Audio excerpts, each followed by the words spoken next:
I'm Cathy Tenen. I'm a program manager and I work with Marly Milena, the founder of Octagon Creative Exploration here in Second Life. By now, you should have already watched the two introductory videos which describe the creative process and symbolic modeling, and how Marly used principles from Gestalt and field theory to develop her techniques. If you have not yet watched these videos, you should do so before watching this one. Of all the SymMod applications, creative expression is the most free form and can be the most fun for both participants and observers. This is because there is no attempt to focus on exploring a specific idea, such as one's own personal motivations, or attempting to understand a complex issue such as climate change.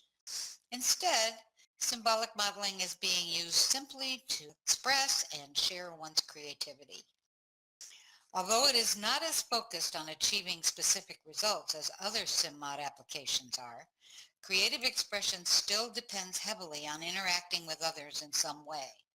We have separated creative expression into two subcategories based on the participant's source of inspiration: theatrical applications and shared creative expression. With theatrical applications, the individual draws their inspiration from a character within a predetermined novel or play. They then build a SymMod beforehand which represents some aspect of their chosen character, and they elaborate on what they have created during a public performance. We have done this type of interaction before in our program Shakespeare's Monologues, formerly known as Shakespeare's Women, in which participants choose a character soliloquy from one of Shakespeare's plays, build a SymMod that illustrates some aspect of the chosen character, then present and discuss the soliloquy. Some of this interaction can be seen in this clip. Welcome, everyone.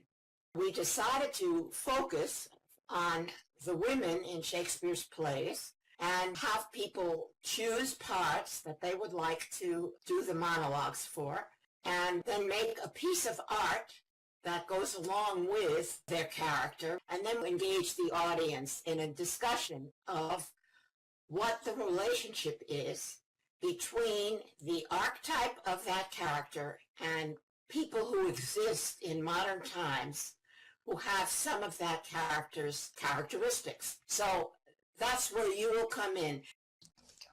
I will read Kate's soliloquy from The Taming of the Shrew.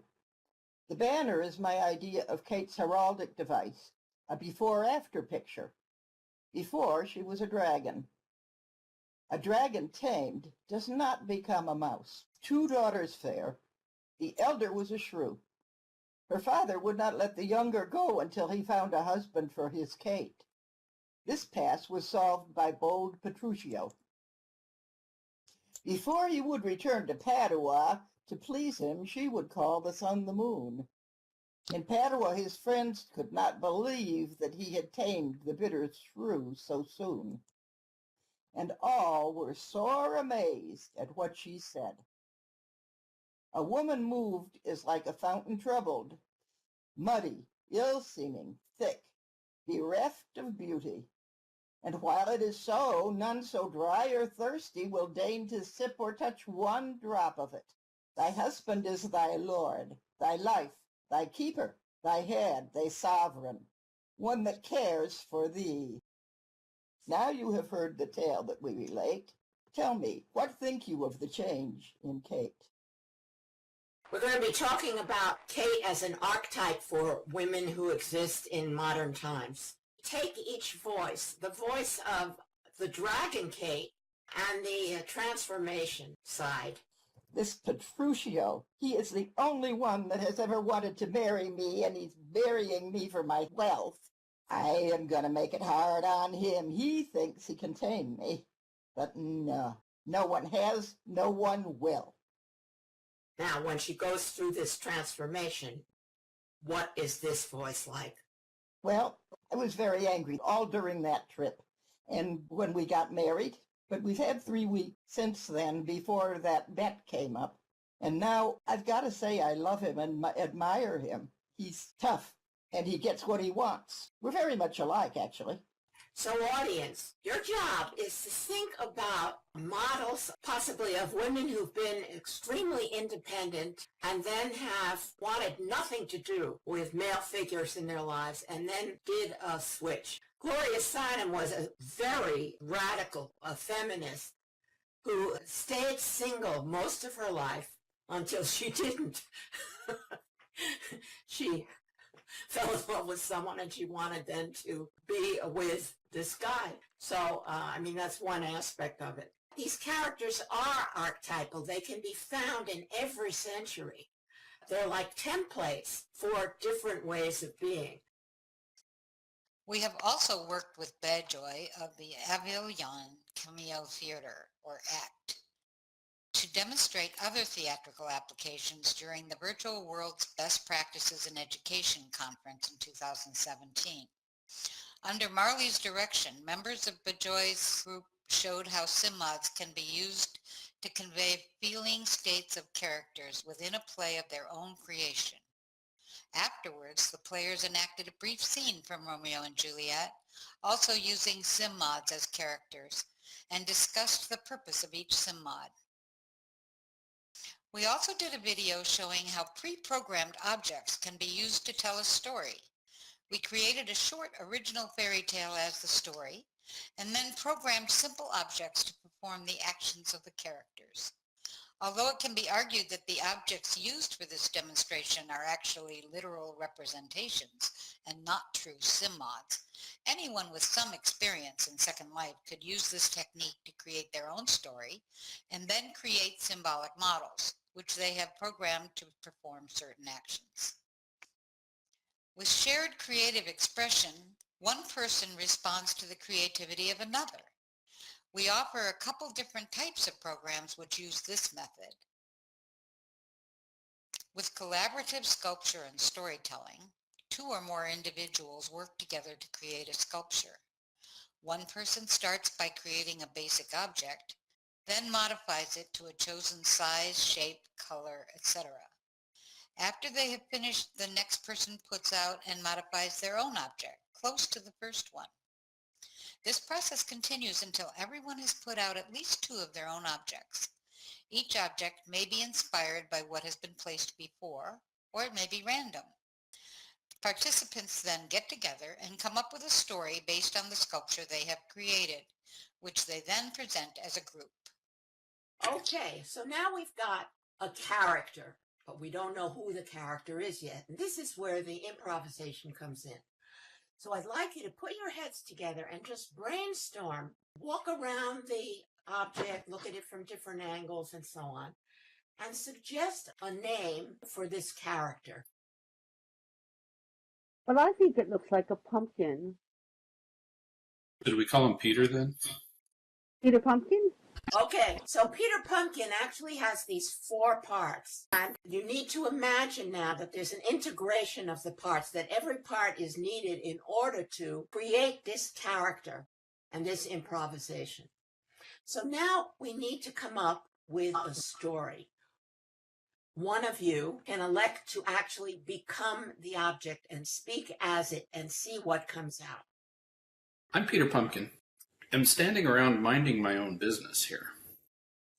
And have this sense of impending doom. Yeah. Because I'm, after all, a pumpkin and pretty fragile. Mm-hmm. What is it that you're afraid of most? Large rocks. Oh dear. So do you see a lot of them around right now? There might be. I'm facing. I don't see anything in the direction I'm facing. Okay. But I don't have legs and I can't turn around. But Badger, you see something like a rock. Is that right? Okay. Hey, Peter. Hey, you better watch out. There's a big rock coming down that way. Ooh, you better move to the right. There you go. Hurry up. I can't. I'm stuck. My legs are in the ground. Oh, here. Let me push it away for you. There. Oh, there's another one. There's another one coming from the front. Can you see it? Okay. I'll duck. Hurry. Hey, I think it might be about Halloween time. You better watch out, Peter Pumpkin, because people might be coming after you for a jack-o'-lantern. All right. Now, another possibility in this exercise is to become each piece in turn and see what it contributes to the story. But each part has a part to play in this story. So let's see if you can find a resolution to the original issue that Peter Person Pumpkin had, which was that there were rocks that were somehow coming toward him. There is a purple part that is supposed to give some kind of a base to this whole thing. And see how you can form basically what I'm calling a gestalt, that is either a resolution to this story or some way that these parts can be integrated or can enable each other to resolve the story. Well, I'm looking out there and I'm seeing these rocks coming, and I have this really big stomach. And I reckon if I use my stomach well, it looks like a rock anyway. I can bounce the rocks off when they come toward me. And that way I won't get smashed and I won't be used for pumpkin pie.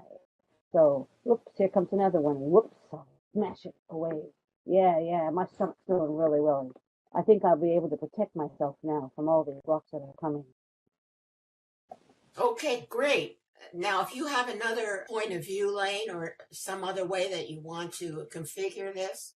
The thought that was in my mind was simply that that as Peter now, I've discovered that my stomach is in fact a lot stronger than I thought it might be, and I really have no need to fear for my stomach. A little bit of self-discovery. So you let me know when you feel that this little story and this character is resolved for now. I think we might be there.